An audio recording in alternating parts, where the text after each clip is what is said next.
Got 2 tablespoons of butter and 1 tablespoon of oil. I'm gonna add 3 tablespoons of flour.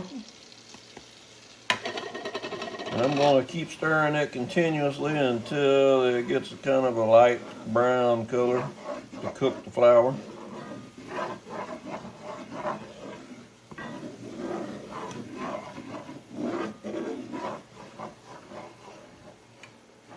Got it on about a medium heat.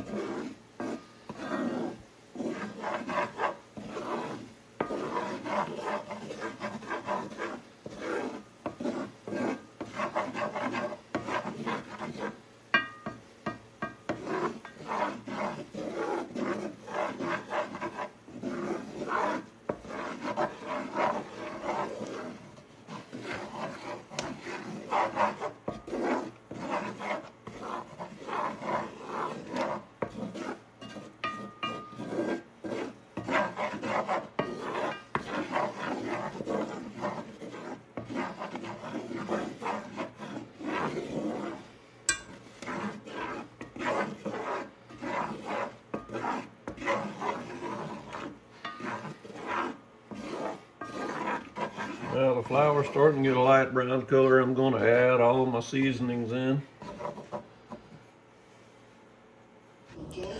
Here's a list of those ingredients, including the seasonings that I'm adding right here.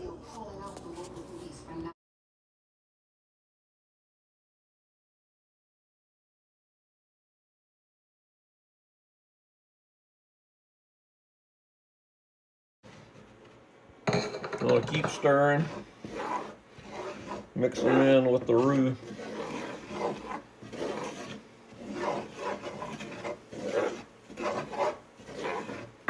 It's going to get clumpy. Soak up all that roux.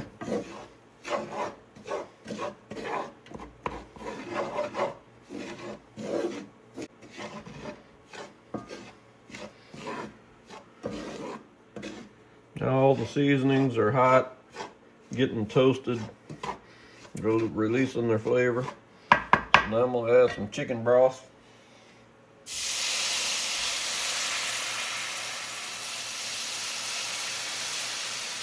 Probably about a half a cup to begin with.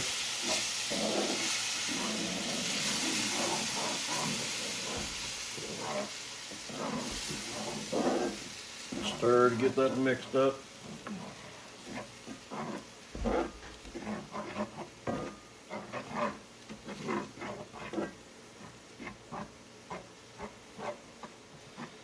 I'm going to go ahead and add some more chicken broth.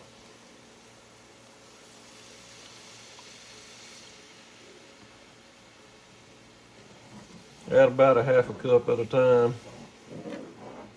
And stir to get this mixed well.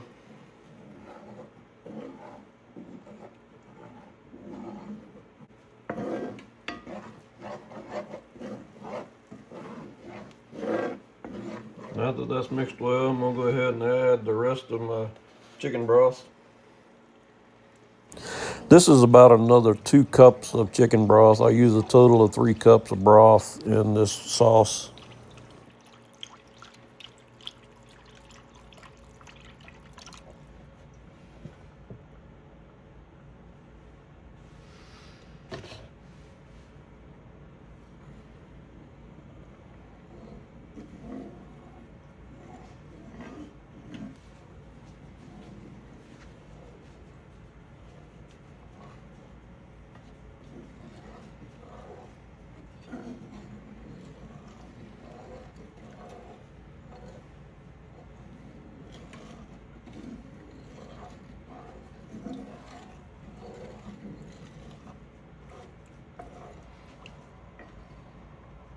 And I'm going to go ahead and add 1 little cube of Knorr chicken bouillon and crumble it up in there.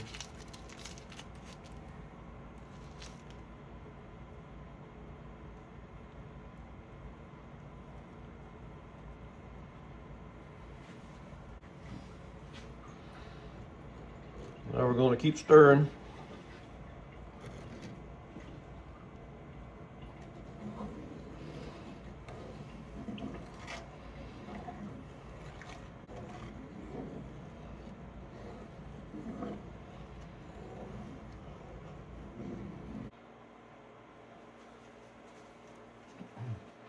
I'm going to add a spoonful of tomato paste.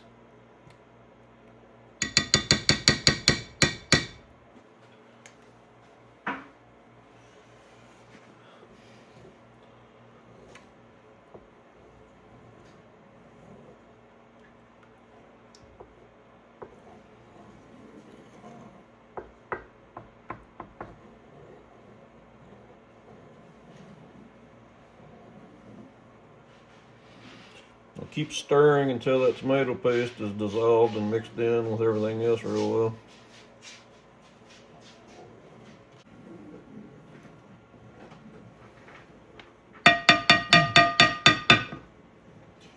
Get everything mixed real well. I'm going to put the burner on low to simmer.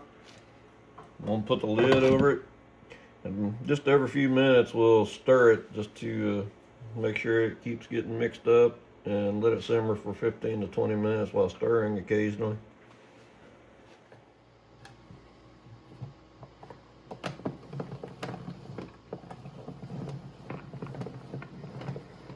My wife is grating up 1 pound of American cheese. We just bought a block of American cheese in the deli. You want to get a block of it from the deli, and that's American cheese.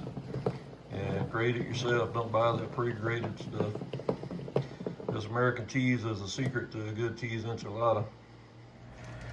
You want to take your corn tortillas and put them in some hot oil and just leave them for a few seconds. This is just to help them be more pliable, so that whenever you're putting your enchiladas together, they hold together and don't tear. Plus the oil gives them a good flavor.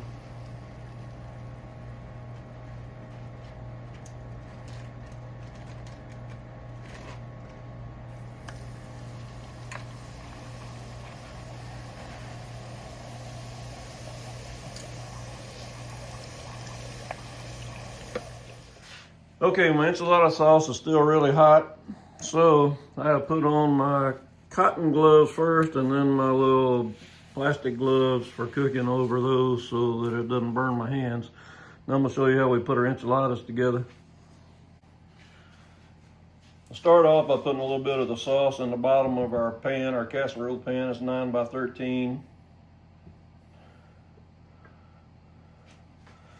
We'll spread that around in the bottom of our pan.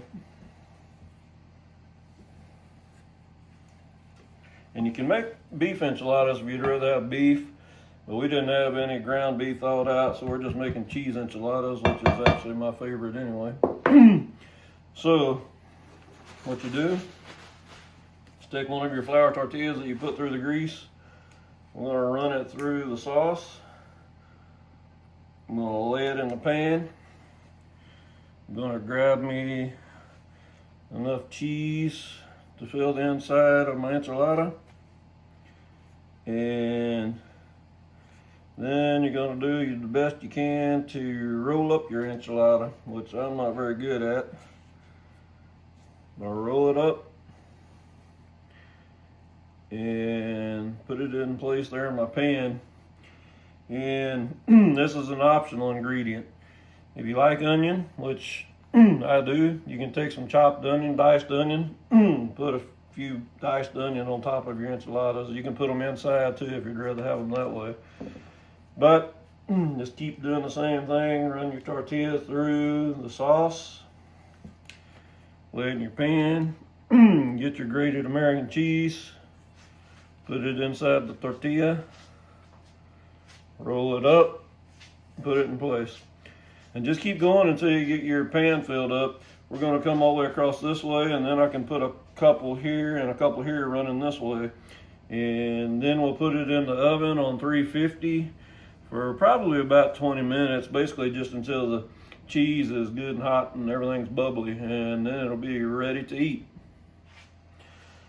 All right, we've got our enchiladas put together and in the pan here. And I sprinkled a few of the diced onion on top because we've got adults here with mature taste buds, unlike my brother and our preacher who have immature taste buds and don't like onions. Ha ha ha. But I know Sylvia, aka Martha, she loves the onion, the chef Jean-Pierre onion. So now that we've got our enchiladas made, the onions on, I'm going to take a little bit of the shredded cheese I have left and go on top. And we're also going to go on top with the rest of our sauce. We will spread it out all over the top.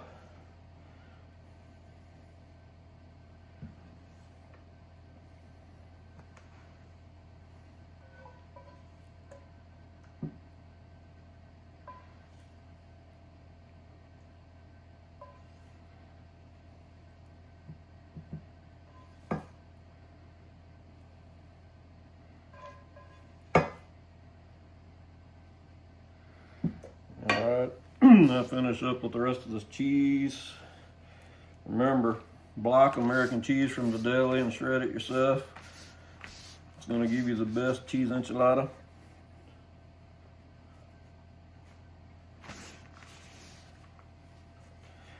And now we're ready to go in the oven that's preheated to 350. It'll take probably about 15-20 minutes for everything to get bubbling hot, and then you'll be ready to enjoy your homemade cheese enchiladas. I had the enchiladas in the oven for about 20 minutes with some tin foil over the top, and after 20 minutes I took the tin foil off and left the enchiladas in there. They've been in there for about another 5 minutes or so. And you can see they're starting to bubble a little bit, so they're just about ready to take out. All right, just took the enchiladas out of the oven. Just let them sit cool for just a few minutes, and then we'll be ready to eat. Normally we make some Mexican rice and some refried beans to go along with our enchiladas, but we're not that hungry tonight, and plus we didn't have everything we needed, so we're just gonna have a little guacamole along with our enchiladas tonight. It's gonna be good, I promise. Father, thank you for all your blessings. Thank you for our family and our friends. Just thank you for everything you bless us with. Just please continue to bless us. Allow us to have a good, safe week this week. Just please help us to always to serve you and do all the things that you want us to do. And just please allow us to continue to receive some more rain. Just thank you for all the rain that we've already gotten. Just thank you for this food that you provided. Just use it to nourish our bodies and help us to serve you in Christ's name.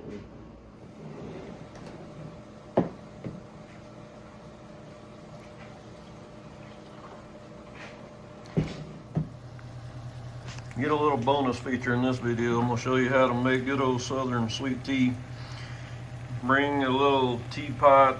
It probably holds maybe a quart of water, maybe a little less. I got about half full. And bring it to a boil. And I like Louisiana tea. And I use 4 of the family size tea bags. Once the water comes to a boil, I'm going to drop those tea bags in there. I'm going to cover it up with a lid. And I'm going to slide it off of the burner and let it steep for about 15 or 20 minutes. All right, our tea has been steeping for about 20 minutes. Take the lid off, and I'm going to pour the tea into the pitcher. This pitcher holds a gallon, and we use filtered water out of the refrigerator. And for a gallon of tea, we use 1 cup of sugar, 1 full cup. And I've heard of people, and a lot of people from the South use 2 cups per gallon, but that's way too sweet for us. We like 1 cup per gallon. And I'm squeezing that tea out of those bags there. And I'm just gonna stir it a little bit, and then it'll be ready to go. You know, my family was raised on sweet tea. I can remember as a kid, we drank sweet tea, breakfast, lunch, and dinner, just drank it all day long. We always had sweet tea around, and that's just a staple in the South. You know, I want to thank each one of you who watched the videos. I appreciate you so much. I ask that you just please subscribe, please like the video, and leave me some comments. Let me know what you like, what you don't like, and ring that bell so you'll be notified when new videos are out. Thanks again.